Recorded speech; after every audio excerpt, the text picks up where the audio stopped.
ఓం ఓం నమః పాణినికాత్యాయన పతంజలిభ్యః శబ్ద విద్యా సంప్రదాయ కర్తృభ్యః పరమ ఋషిభ్యః నమో మహద్భ్యో మునిభ్యో గురుభ్యః ఏనాక్షర సమామ్నాయమధిగమ్య మహేశ్వరాత్ కృత్స్నం వ్యాకరణం ప్రోక్తం తస్మై పాణినయే నమః ఏన ధౌతా గిరః పుంసాం విమలైః శబ్దవారిభిః తమశ్చాజ్ఞానజం భిన్నం తస్మై పాణినయే నమః వాక్యకారం వరరుచిం భాష్యకారం పతంజలిం పాణినిం సూత్రకారం చ ప్రణతోస్మి మునిత్రయం నమస్కృత్య తదుక్తిః పరిభావ్య చ వైయాకరణ సిద్ధాంత కౌముదీయం విరచ్యతే.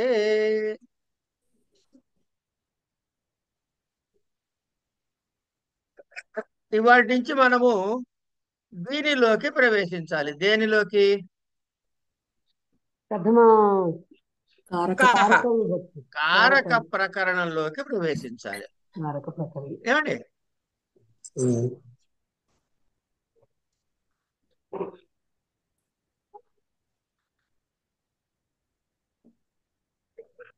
సో కారక ప్రకరణలోకి ప్రవేశించాలంటే ఏం చెయ్యాలి?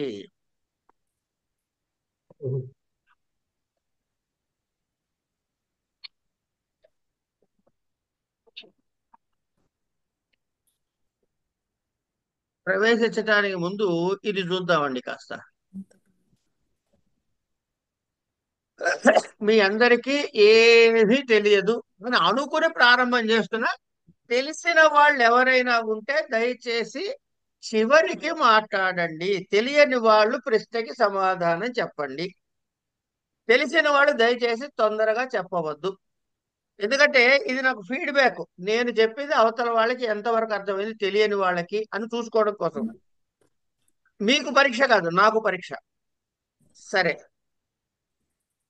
ఇప్పుడు సుప్తింగంతం పదం అనుకున్నాం.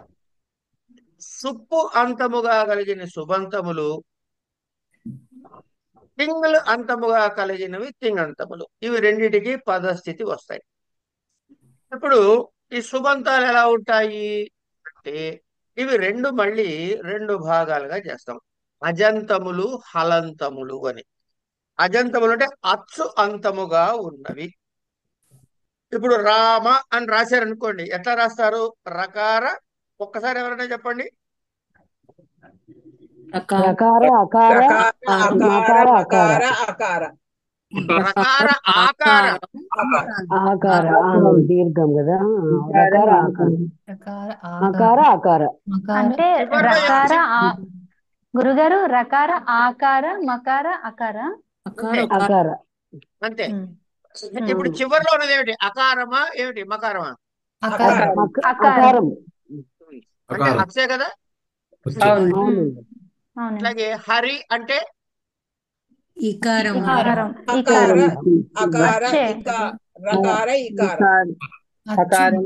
ఏముంది? ఇకారాంత. విశ్వక్సేన అన్నాను అనుకోండి, కంగారు పడ అవన్నీ చెప్పక్కర్లేదు. చివరి ఏముంది చెప్పండి చాలు.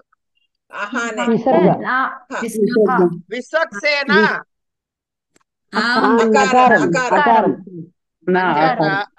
రామ అన్న రెండు వర్ణాలకి, విశ్వక్సేన అని ఇంత పొడుగు దానికి ఏమండి? లేకపోతే రామ లక్ష్మణ భరత శత్రుఘ్న అని అనుకోండి, అప్పుడు కనుక ఇది యువతల ఈ అకారానికి ముందు ఎంత పొడుగుంది అన్నది మనకు అనవసరం. మనం పట్టుకోవాల్సింది చివరిగా ఉన్నది ఏమిటి అని. అచ్చుంది కాబట్టి అచ్చు ఈ అన్నా ఊ అన్నా రు అన్నా రు ఉన్న ఏ ఉన్నా అచ్చులు అంతముగా ఉంటే. అలా కాదు, మనస్ అన్నాను అనుకోండి, అప్పుడు చెప్పండి. ముందు ముందు ఆనుపూర్వి చెప్పండి. దీన్ని చెప్పడానికి ఆనుపూర్వి అంటారు. మనస్సుకి చెప్పండి ముందు.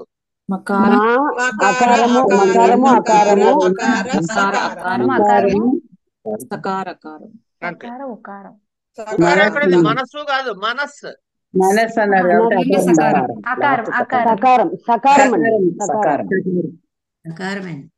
ఒక్క నిమిషం ఉండండి. అకారము అన్నవాళ్ళు ఎవరో మాట్లాడండి అమ్మా. తప్పు లేదు, అనటంలో తప్పు లేదు. ఆ అన్నవాళ్ళు ఎవరో చెప్పండి చాలు. మానస్ అన్నారు. మనస్సు మనస్ అన్నప్పుడు మకార అకారము, నకార అకారము, సకారమే ఉంది, ఆకారం లేదు అక్కడ మళ్ళీ. లేదు, లేదు. ఇది ఓన్లీ అర్థమైంది సకారం. కదా. ఆ, ఇది హల్లుతో అంతమైంది. అలాగే జల ముచ్చు అన్నాం అనుకోండి, చకారంతో ఎండ్ అయింది. ఇట్లా హల్లు ఇట్లా హల్లుతో. రాజన్ అన్నాం అనుకోండి, నకారంతో అంటే హల్లుతో ఎండ్ అయింది. నకారం. ఇంకా ప్రతి ఇది అయితే అచ్చుతో అంతమవుతుంది, లేకపోతే హల్లుతో అంతమవుతుంది. అలాగే. అలాగే ప్రతి సుబంత శబ్దము కూడా ఎదురొచ్చు. పుంలింగ, స్త్రీలింగ, నపుంసకలింగములు అని 3 ఉంటాయి. ఉమ్. వచనాలకు వస్తే ఏకవచనము, ద్వివచనము, బహువచనము అని ఉంటాయి. ఉమ్. విభక్తులకు వస్తే ప్రథమ, సంబోధన ప్రథమ, ద్వితీయ, తృతీయ, చతుర్థి, పంచమి, షష్ఠి, సప్తమి, మొత్తం 7 + 1 8 విభక్తులు ఉంటాయి. ఏమండి? ఉమ్. ఇవి దీని లక్షణం. ఇది అయిన తర్వాత అబ్బా, ఏమైంది? ఇంకా చూపించకుండానే అబ్బా అన్నారు. లేదండి, అంటే ఇందాకల్ని తీసుకుందాం సేపటికి అనుకున్నాను, అప్పుడు పోయింది. తీసుకున్నారని అన్నా. ఏదమ్మా? అదే నేను ఇందాక ఇందాక ఒకటి పెట్టారు కదండి, అది తీసుకుందాం ఫస్ట్ అనుకున్నాం. వన్, ఫస్ట్ వన్, తీసుకుందాం అనుకున్నామండి. First one. సరే, అన్ని అవునవును. తీసుకుంటారు కానీ మీకు ఏది కావాలంటే అది ఇస్తాలే అమ్మా, కంగారు పడద్దు. ఇక్కడ ఉన్నది మీకోసమే కదా, ఏమైనా నాకు సొంతమా? నాకు మా గురువులు చెప్పింది నేను మీతో పంచుకుంటా కనుక పెద్ద విషయం ఏమీ లేదు, కంగారు అవి పడకండి. గ్రూప్ లో పెట్టేస్తే సరిపోతుంది కదా. అబ్బా, ఆ జ్ఞానం మాకు లేకే ఆగే విన్నాళ్ళు. మీ ఇవన్నీ పెట్టేయండి, ఆ టేబుల్స్ అలా నాకు పెట్టాం, ఈజీగా ఉంటుంది. చూసి రాసుకోవాలి. టేబుల్స్ చూసి రాసుకుంటాం. అన్ని చూసి రాసుకోవాల్సిందే, చెప్పి పెట్టేసేవి కావు అక్కడ. అన్ని పెడితే మీరు చేసేది ఏమిటి? సరే, ఇప్పుడు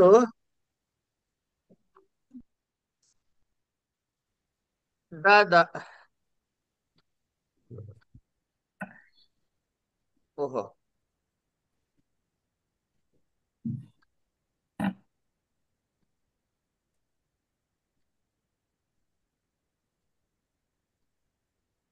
తెలుగు కీబోర్డ్ లేదండి.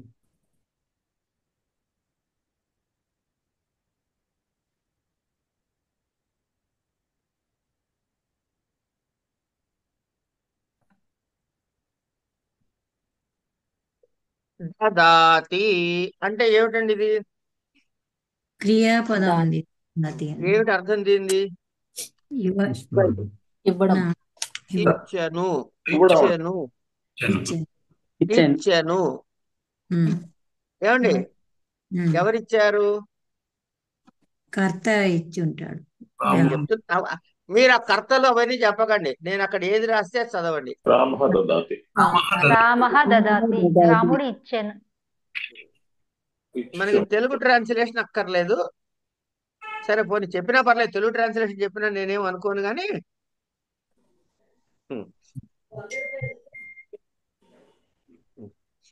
దదాతి ఎవరిచ్చారు? రాముడు. రాముడు ఇచ్చాడు. రాముడు. ఏంటిచ్చాడు ఇంతకీ? ఏంటిచ్చాడు? వరం సరే దదాతి. మీరన్నదే రాద్దాం. ఫలం దదాతి. సార్ పిహెచ్ అంటే ఫలం అని అర్థం. ఫలం ఇచ్చాడు. ఏమండి? ఎవరికి ఇచ్చాడు? తర్వాత ఎలా ఇచ్చాడు? చేత్తో. ఆ, హస్తేన. హస్తేన దదాతి. ఏమండి? ఎవరికి ఇచ్చాడు? లక్ష్మణ. కృష్ణం. కృష్ణాయ. ఏమండి? ఎక్కడి నుంచి ఇచ్చాడు? సంచి ఉంది ఆయన దగ్గర ఒకటి. స్యూతాత్. స్యూతాత్ దదాతి. ఏమండి? ఇంతకీ ఇచ్చాడు, బాగానే ఉంది. ఇవన్నీ ఉండండి, నేను చెప్తాగా. మేడం గారు కొంచెం ఎక్కడిచ్చాడు? ఇంట్లో. గృ గృహస్య హే హే గృహేపద. సప్తమి గృహ. ఏమండి ఇంతకీ రాముడు ఎవడు అంటే పురుషుడు. దశరథ దశరథ పుత్రః పుత్ర పుత్రః పుత్రః. ఏమండి దశరథస్య దశరథస్య పుత్ర రామ. ఫలం దశరథస్య పుత్ర రామ ఫలం హస్తేన కృష్ణాయ స్యూతాత్ గృహే దదాతి. దాతు. ఇప్పుడు నేను ఈ రామ తీసేస్తాను అనుకోండి, అర్థం ఏమన్నా పాడైపోతుందా? అర్థం పాడవట్ల పాడవటం లేదు. పాడవదండి. నేను నేను ఎవరి పేరు చెబుతానో వాళ్ళు, నేను ఏది వదిలేయమంటానో అది వదిలేసి వాక్యం చదవండి, ఓకేనా? ఓకే. నేను ఎవరి పేరు చెబుతానో వాళ్ళే, ఏమండి వాళ్ళే, నేను ఏది వదిలేయమంటానో అది వదిలేసి చదవండి, ఓకే రైట్. అరుంధతి గారు ఫలం వదిలేసి చెప్పండి. చెప్పండి. దశరథస్య పుత్రః రామః హస్తేన కృష్ణాయ స్యూతాత్ గృహే దదాతి. ఏమిచ్చాడో మనకి తెలియదు. తెలీదు. ఓకే. తెలియదు. ఇప్పుడు దదాతి అని ఒక్కటే అన్నారు అనుకోండి, అయినా అర్థం ఏమి, సంస్కృత వాక్యానికి అర్థానికి ఇబ్బంది లేదు కదా. అవును. ఇచ్చాడు అంతే. ఈ దదాతి అన్నది క్రియాపదం అంటాం.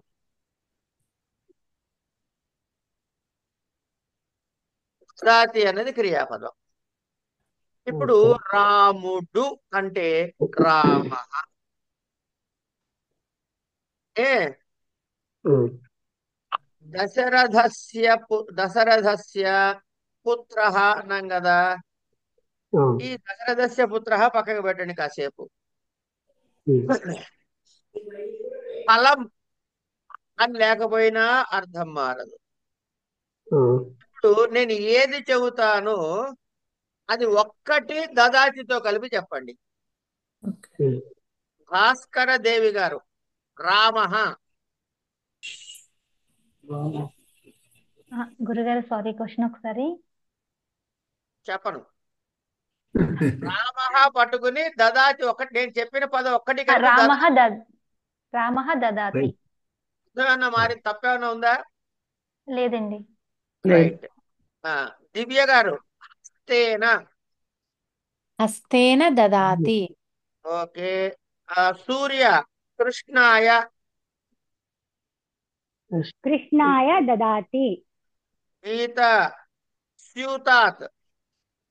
స్యూతాత్ దదాతి. తర్వాత వీరరాజు గారు ఫలం. ఫలం దదాతి. ప్రభాదుర్గ గారు దశరథస్య పుత్ర.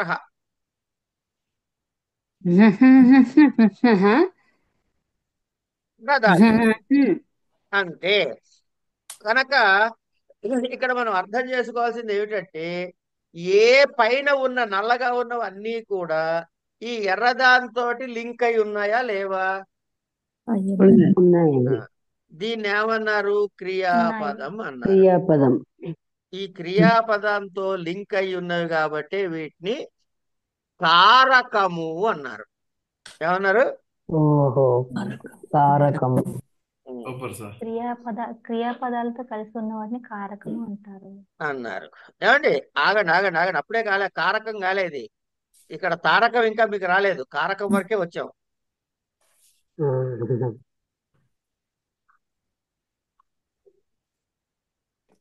సారీ.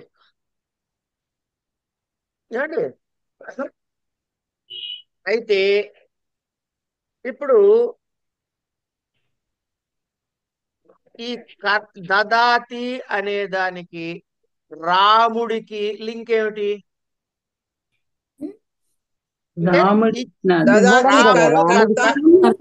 కర్త క్రియాపదం. నేను కర్త. ఏమండి ఏం చేశాడో చెప్పేదాన్ని ఏమంటారు? కర్మ క్రియా కర్మ కర్మ సార్. ఆ, చేతితో ఇచ్చాడు కాబట్టి కరణం కరణం కారణం.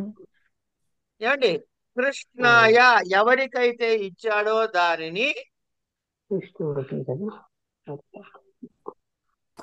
కృష్ణుడి కొరకు సంప్రదాన ఓకే ఏ దేనిలో నుంచి తీసిచ్చాడో దాన్ని అపాదానం అపాదాన అపాదానం.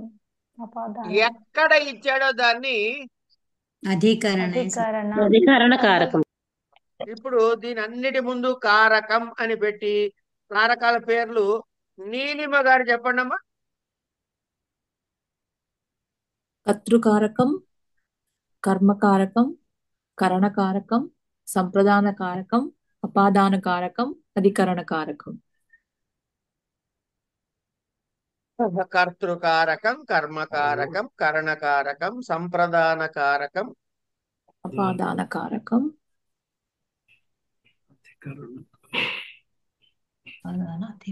అధికరణ కారకం. అంటే ఇవన్నీ కూడా దదాతితో లింక్ అయి ఉన్నాయి. అంటే మొదటిది దేని కిందకి వస్తుంది గురువు గారు? మొదటిది ఫస్ట్ కింద వస్తుంది. దశరథస్య అన్నది కేవలంగా కారకం కాదు. దశరథస్య ఉండండి దశరథస్య దదాతి అని అనండి ఎవరైనా. దశరథస్య దదాతి. దదాతి. ఏమన్నా అర్థం వచ్చిందా మీకు? No meaning.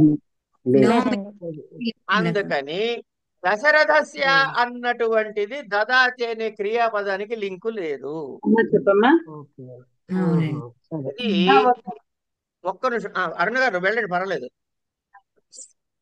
దశరథస్య అన్నది క్రియాపదానికి లింకు లేదు లేదు కనుక దీనికి ఏమన్నా కారకం పేరు పెట్టామా? లేదు. పెట్టలేదు. ఓకే. ఇప్పుడు ఈ కర్తృకారకానికి ఇవన్నీ ఏమిటివి? ఇవన్నీ ఏమిటి? కారకాలు. కారకం. ఇవి కారకాలు. కర్తృ కర్మ కరణం ప్రధాన అపాదానాధికరణ. ఏమండి కర్తృకారకం, కర్మకారకం, కరణకారకం, సంప్రదాన కారకం, అపాదాన కారకం, అధికరణ కారకం అన్నాం. కానీ దశరథస్యకి ఏ కారకం చెప్పలేదు. ఓకే.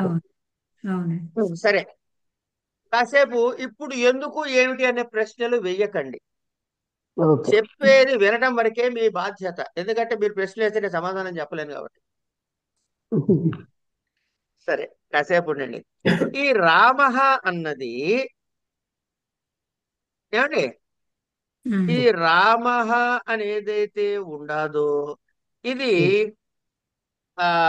ప్రథమ తృతీయ అని రాసుకోండి కాసేపు. ఈ ప్రథమ తృతీయ అన్నవి ఏమనాలి? కారకం అనొచ్చా? కాదండి. ఏమిటది? విభక్తి. ఆగండి ఎంత ఇంకెక్కువ చెప్పకండి. కర్మ అన్నది మళ్ళీ ద్వితీయ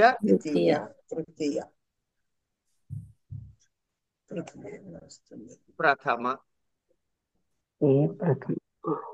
ఏమండి అదేంటండి ఇటు రాస్తున్నాను అనకండి. కాసేపు చెప్తా, కంగారు పడకండి. ఇది కూడా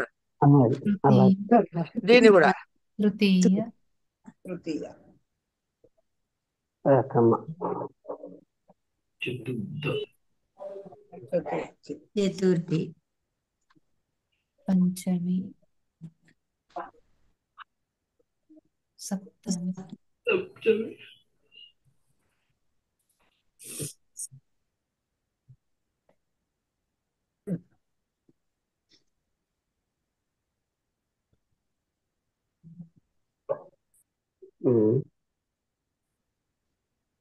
ఏమండి ఇప్పుడు దీన్ని చూద్దాం.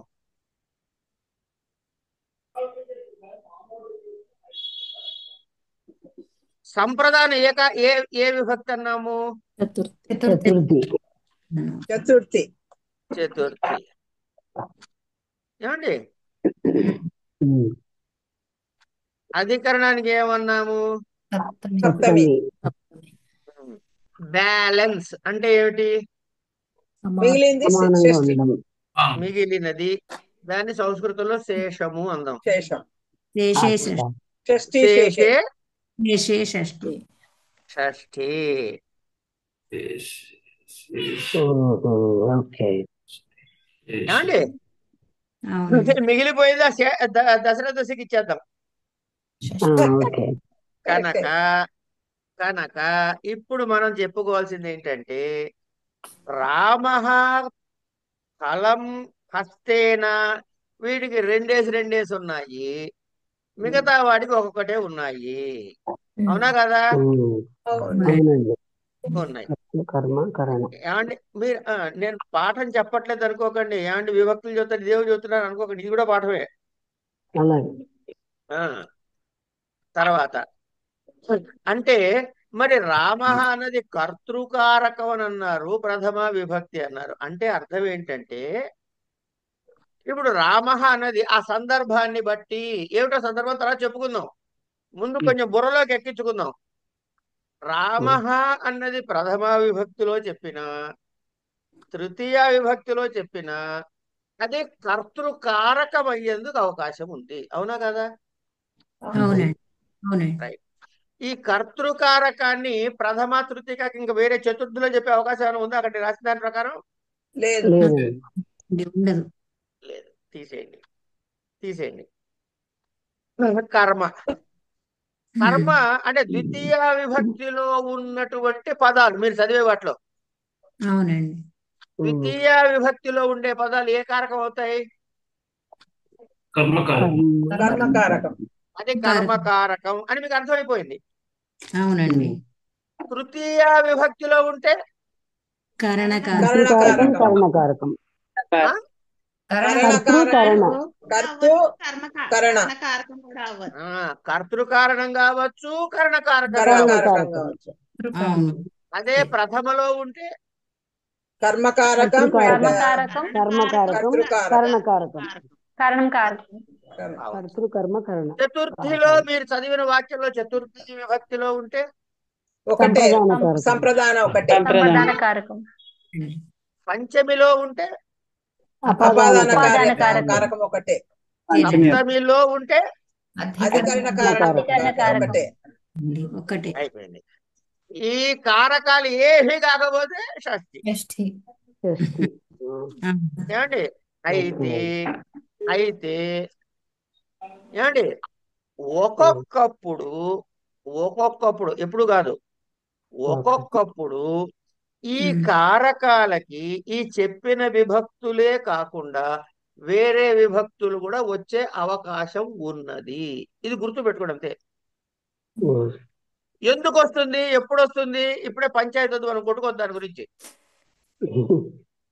ఏమండి అంటే ఇక్కడ విషయం ఏంటంటే కర్తృకారకం, కర్మకారకం, కరణకారకం, సంప్రదాన కారకం, అపాదాన కారకం, అధికరణ కారకం అన్నది ఈ పదాలు ఏం సూచిస్తున్నాయా అంటే ఇవి ఇవి ఈ క్రియతో ఎలా లింక్ అయి ఉన్నాయి అని చెప్పే వరకు మాత్రమే ఉపయోగిస్తుంది. అన్వయం అనొచ్చా అండి? క్రియా అన్వయం అనండి పోని. అదే క్రియతో అన్వయం చెందాయి కాబట్టి క్రియా అన్వయం కారకం. మీరు అనండి అమ్మా, మిమ్మల్ని ఆపుతే కదా. అలాంటి టెక్నికల్ వర్డ్స్ అన్ని తర్వాత చెప్పబడతాయి. అట్లాగే గురువు గారు. ఎందుకంటే భయాలు పోవాలి. ముందు ఓ చింతేనా అనుకున్న తర్వాత సముద్రంలో చూసేద్దాం. ఉండగానే ఇంతేనండి మీ ఇష్టం. ముందే ఇది సముద్రము, ఇంత వెడల్పుండు, లోతు తెలియదు, ఆ చివరి ఏదో తెలియదు అని అనుకోండి, ఇక్కడి నుంచే వెనక్కి పారిపోతారు. కనుక కర్తృ కర్మ కరణ సంప్రదాన అపాదాన అధికరణ అనే శబ్దాలు లింక్ క్రియతో ఎలా లింక్ అవుతుంది అని సూచించేటటువంటి శబ్దాలు. ఇది మనం వాక్యంలో రాసినప్పుడు లేదా వాక్యం అన్నప్పుడు కర్తృకారక ఫలం అని అనక్కర్లా. భక్తిలో ఉండొచ్చు, తృతీయలో ఉండొచ్చు, ద్వితీయలో ఉండొచ్చు, ప్రథమలో ఉండొచ్చు, తృతీయలో ఉండొచ్చు, ప్రథమలో ఉండొచ్చు, చతుర్థిలో ఉండొచ్చు, పంచమలో ఉండొచ్చు, సప్తమిలో ఉండొచ్చు. షష్ఠి బ్యాలెన్స్ షష్ఠి. కనుక ప్రథమ అంటే దదా, ప్రథమ అన్నది దదాతి అన్న లింక్ ఉందా? లేదు. తృతీయ అన్నది లింక్ ఉందా? లేదు. ద్వితీయ, ప్రథమ, చతుర్థి, పంచమి, సప్తమి, షష్ఠి ఏవి కూడా అంటే విభక్తి రూపాలు క్రియకి లింక్ లేదు. కారకాలు మాత్రమే క్రియకి లింక్. అవునండి. అంచేత క్రియతో లింక్ అయింది కాబట్టి దాన్ని క్రియాన్వయీ కారకం అన్నారు. ఓకే. సో ఈ కర్త, కర్మ, కరణము, సంప్రదాన, అపాదాన, అధికరణాలు ఇక్కడ జరిగే యాక్టివిటీ. ఇక్కడి నుంచి కొంచెం కిందకి ఇక్కడి నుంచి జరిగే యాక్టివిటీ ప్రథమ, ద్వితీయ, తృతీయ, చతుర్థి, పంచమి, షష్ఠి, సప్తమి. Are we clear? రైట్. ఇప్పుడు నెక్స్ట్ రామ అని రాశారు అనుకోండి. అకారాంత పుంలింగో రామ శబ్ద అంటారు కదా మీరు. ఈ రామ అన్నదాన్ని ఏమంటారు? ప్రాతిపదిక అంటారు. ఏమండి? ఇప్పుడు ఇక్కడ చూడండి, రామ కాస్త రామః అని విసర్గ వచ్చింది ఇక్కడ. ఏమండి? అర్థమైందండి? తర్వాత కలం అని సున్నా వచ్చింది. హస్త అనేటటువంటి ప్రాతిపదికకి హస్తేన అయింది. కృష్ణ కాస్త రామ లాగానే కృష్ణ కూడా కదా, కృష్ణ కాస్త కృష్ణాయ అయింది. స్యూత కాస్త స్యూతాత్ అయింది. గృహం కాస్త గృహే అయ్యింది. అంటే మార్పులు, చివరన మార్పు చెందింది. ఏమిటి మార్పు చెందింది? రామ, హస్త, కృష్ణ, స్యూత, గృహ. ఎట్లా మార్పు చెందాయి అంటే ఇవి సుబంత పదములు అంటే ఏం కలవాలండి? దీనికి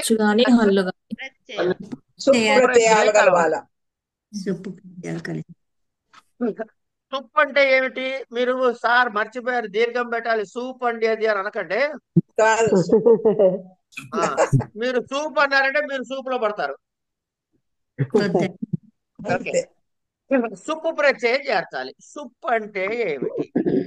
ఈ సుప్పు ప్రత్యయం చేరిస్తే, ఈ సుప్పు ప్రత్యయం చేర్చడం ద్వారా రామ కాస్త రామః అవుతుంది, ఫల కాస్త ఫలం అవుతుంది, హస్త కాస్త హస్తేన అవుతుంది, కృష్ణ కాస్త కృష్ణాయ అవుతుంది, స్యూత కాస్త స్యూతాత్ అవుతుంది, గృహ కాస్త గృహే అవుతుంది.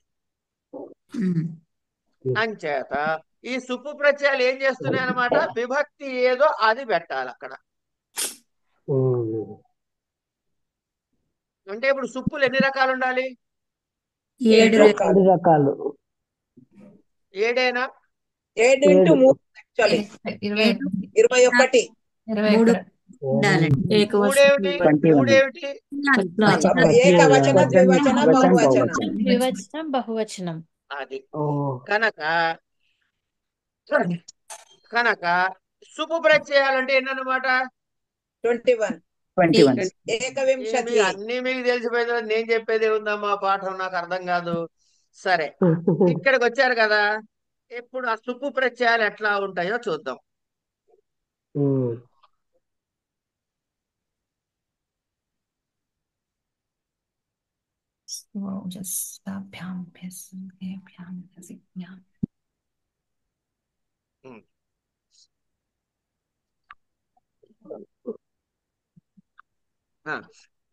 ఇక్కడ కింద చూడండి, అన్నిటికన్నా ఇక్కడ ఇది సూత్రము. ఇది పాణిని అష్టాధ్యాయులో ఉండే సూత్రము. నేను అంటా, ఒకసారి వినండి సరదాగా. మీరు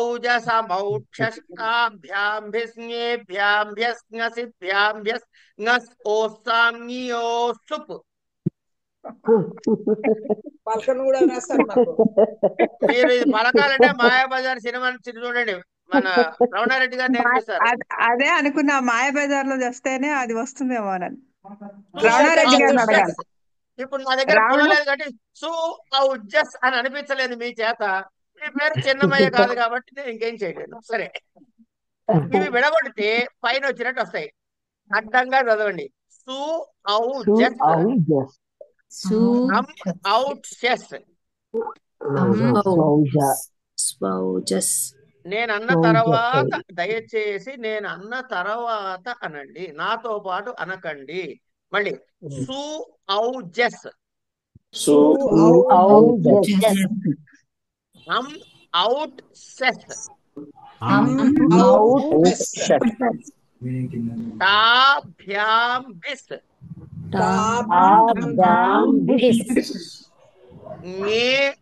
అనమాట. ఎవరు అడిగారు కదా ఞకారం ఎట్లా ప్రొనౌన్స్ చేస్తారు అడగమన్నా క్లాసులో, మర్చిపోయారు అడగటం. ఎవరది?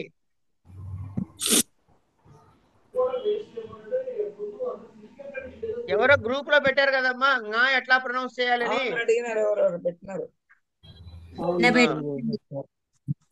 అడిగిన వాళ్ళు ఉన్నారా?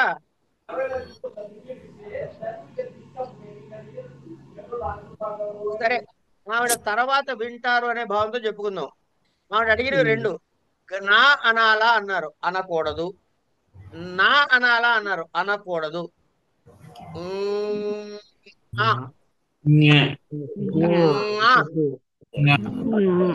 న్యా కాదు, న్యా కాదు. మీ నాలికని తీసుకెళ్ళి మీ అంగట్లో వెనకాల కొండ నాలిక దగ్గరగా పెట్టి అనండి.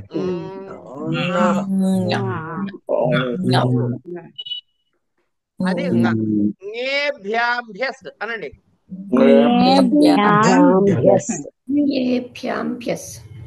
నసిభ్యాంభ్యస్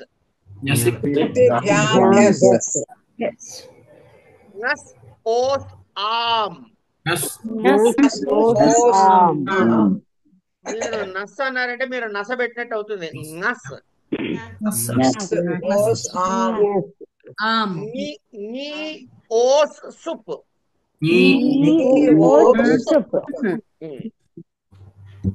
ఇవి ఈ సుప్పు ప్రత్యయాలు. అంటే నాకు తృతీయ విభక్తిలో బహువచన రూపం కావాలంటే రామ శబ్దానికి ఏం తగిలించాలి నేను? విస్సు తగిలించాలి. అలాగే హరిశబ్దానికి ద్వివచనంలో తృతీయ గాని చతుర్థి గాని పంచమి గాని కావాలంటే ఏం చేయాలి?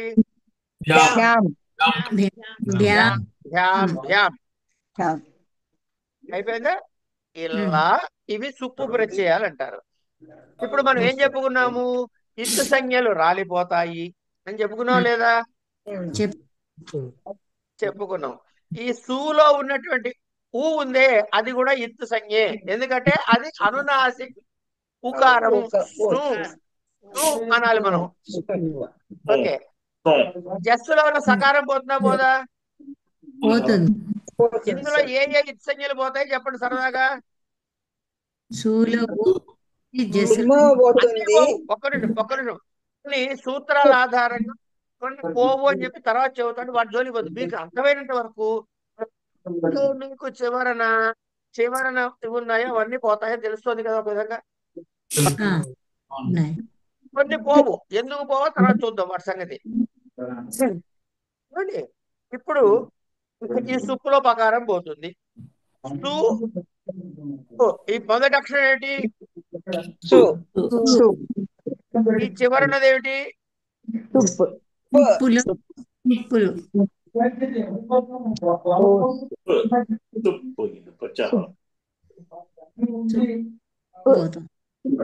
మొదటిది చివరిది కలిపితే ఏమైంది? అందుకే పైన సుప్పు ప్రత్యాహారము అని రాశాం. ఆది అంత్యేన సహేత. రెండు సార్లు వస్తాయి కదండి. రావు.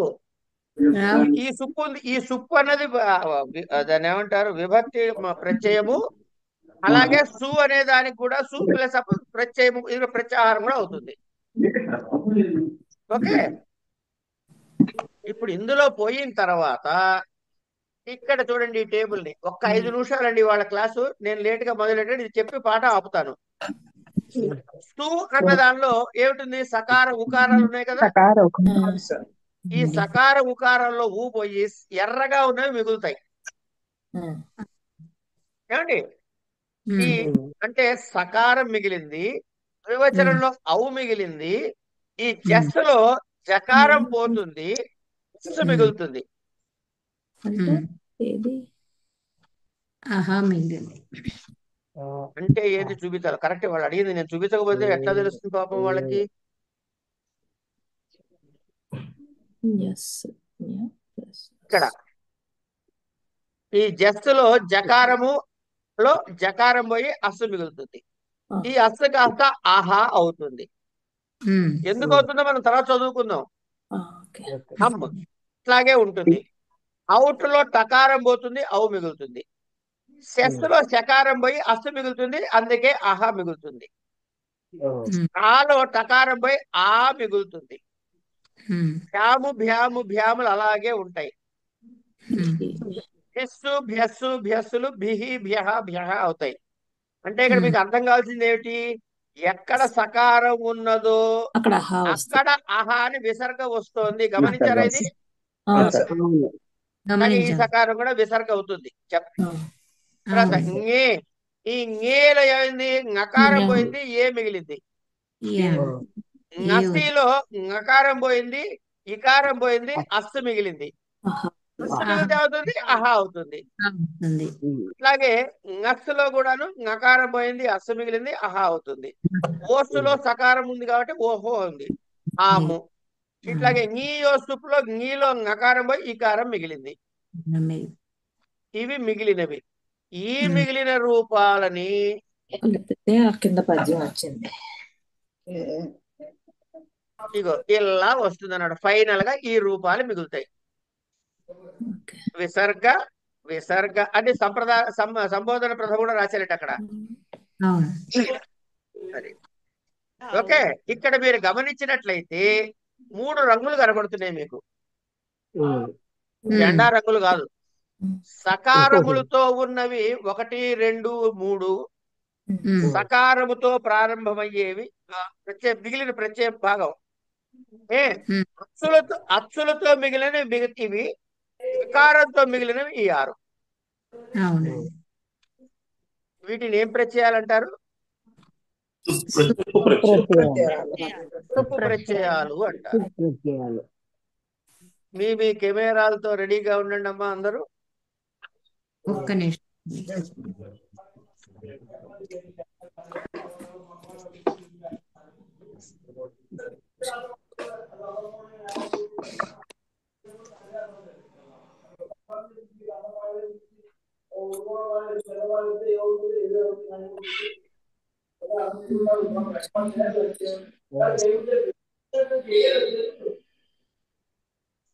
ఆకుండా వెనకాల మాట్లాడుతున్న మహానుభావుడు ఎవరో, వారికి నమస్కారం.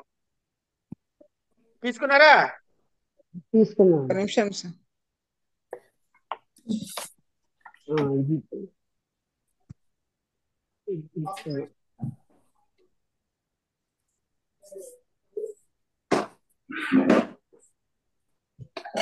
సార్ ముందుది ఒకసారి పెట్టరా, దీని ముందు ఇది ఒకసారి.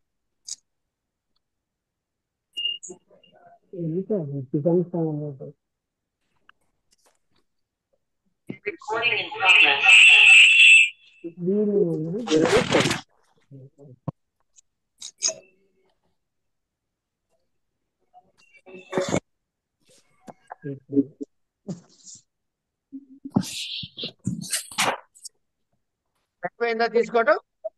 అయిందండి. ఒకవేళ లేకపోయినా కంగారు పడకండి, నేను మళ్ళీ పెడతా నీట్ గా వచ్చేటట్టు.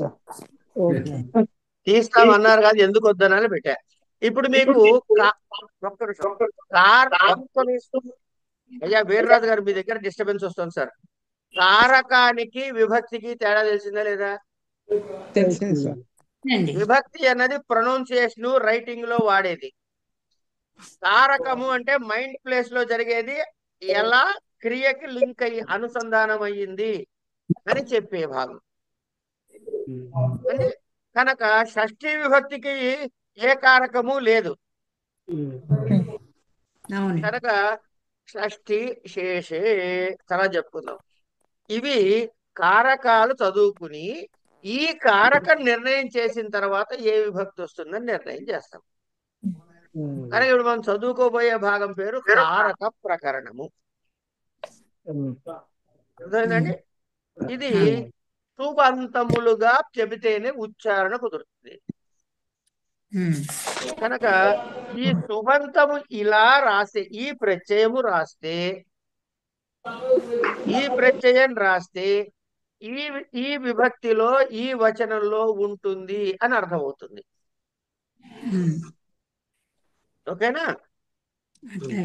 ఈ విభక్తిలో ఇందులో ఉంటుంది అని అర్థమవుతుంది.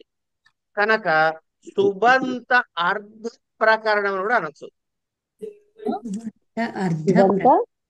సుబంత్యర్థ ప్రకరణం ప్రకరణం అని కూడా అనొచ్చు. కానీ మీరు అవన్నీ కొత్త పేర్లు వద్దు, కారక ప్రకరణం చాలు. కనుక మనం ఏం చేస్తాం, రేపటి నుంచి చదువుకునేటప్పుడు ఇవాటి పాఠాలు కొంచెం మళ్ళీ 1-2 సార్లు వినండి. విని ఈ రామ దదాతి కృష్ణ కృష్ణాయ వగైరా ఈ లింక్ ఒకసారి చదువుకోండి. ఇక్కడ స్త్రీలింగ వాచకాలు ఉన్నాయా, పుంలింగాలు ఉన్నాయా, నపుంసక లింగాలు ఉన్నాయా, సంబంధం లేదు. ఏదైనా కారకం అదే అవుతుంది, అది క్రియతో అన్వయం అవుతుంది. ఏంటి? కనుక దీన్ని భవానీ శంకర్ వైఫ్. అమ్మా ఎవరు భవానీ శంకర్ గారి వైఫ్ లేరు ఇక్కడ. సారీ. ఓకే. అయితే భవానీ శంకర్ గారు ఇవన్నీ చెప్పాడు.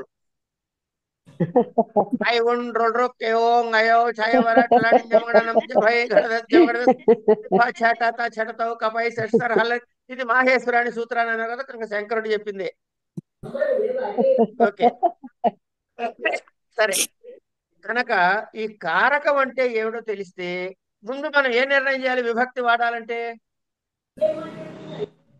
కారకాన్ని నిర్ణయం చేయాలి. కారక ప్రకరణం కావాలి. కారక నిర్ణయం చేయాలి. కారక నిర్ణయం అయిన తర్వాత విభక్తి వస్తుంది. కనుక పాణిని గారి అష్టాధ్యాయులో ముందేం చెబుతాడంటే కారకాలు చెబుతాడు. చెప్పిన తర్వాత ఏ కారకానికి ఏ విభక్తి వస్తుంది అనేది విభక్తులు వేరేగా చెప్తాడు. కానీ సిద్ధాంత కౌముదికారుడు ఏం చేశాడు? భట్టోజీ దీక్షితులు వారు కారకము దాని పక్కనే దాని తాలూకు విభక్తి, కారకము దాని తాలూకు విభక్తి, కారకము దాని తాలూకు విభక్తి, ఇట్లా కలిపి కుట్టి ఇచ్చేసాడు మనకి. ఈజీగా చేసేసినాడు. హార్ట్ తర్వాత విషయం ఇలా చేశాడు. అష్టాధ్యాయి ఆర్డర్ లో చదువుకుంటే కొంత భాగం ఈజీ, కొంత కష్టం. సిద్ధాంత కౌముది భాగంలో చదువుకుంటే కొంత ఈజీ, కొంత కష్టం. కనుక రెండిట్లోనూ కష్ట నష్టాలు ఉన్నాయి, రెండిట్లోనూ సుఖాలు ఉన్నాయి. ఎందుకు అంటే సిద్ధాంత కౌముదిలో కింద మీద కలిపేయటం ద్వారా ఈ అనువృత్తులు అధికారాలు వరుసలో ఉండవు. తద్వారా కన్ఫ్యూజ్ అయ్యి అనువృత్తి ఎక్కడి నుంచి వచ్చింది, అధికారం ఎక్కడి నుంచి వచ్చింది, మళ్ళీ కలిపి చదువుకుంటూ ఉండాలి. ఇదో కష్టం ఇందులో ఉంది. అందులో కారకమోతో చదువుకోవాలి, విభక్తితో చదువుకోవాలి, దాని తాలూకు చేయాల్సిన మిగతా వ్యాకరణ అంటే సంధి సమాస కార్యక్రమాలని ఇంకో చోటు నుంచి తెచ్చుకోవాలి. ఇక్కడ ఆ కష్టం ఉంది. కనుక రెండిట్లోనూ లాభాలు ఉన్నాయి, కష్టాలు ఉన్నాయి. పట్టించుకోవద్దు. మనం చదువుకునే పుస్తకం ఏది ఉంటే అది మనకి ఉన్నది, అదే సిలబస్, అదే చదువుకుందాం. ఇవాళకి ఇక్కడ ఆపేసుకుందామండి. రేపటి నుంచి కారకాలు చెప్పుకుంటాం. అంటే ఏ కారకాలు చెప్పుకోవాలి? మొదట్లో కర్తృకారకం, ముందు కర్తృకారకం చెప్పుకోవాలి. అది రేపు చెప్పుకుందాం. అస్తు మహోదయ. ఇవాళ ఏ సూత్రాలు పారాయణ లేదు అనండి. అయితే భలే అన్నారుగా, అనండి.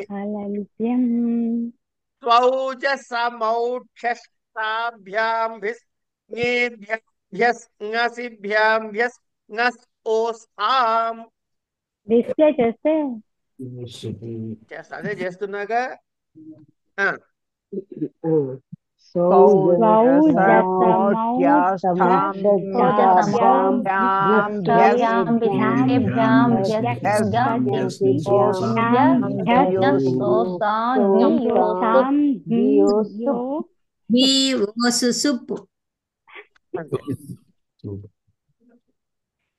స్వౌజసమౌట్ స్వౌజస్ స్వౌజసమౌక్షష్టాభ్యాంభిస్ జ్ఞేభ్యాంభ్యస్ జ్ఞసిభ్యాంభ్యస్ జ్ఞస్ ఓస్వాం ఞి ఓసు సుప్.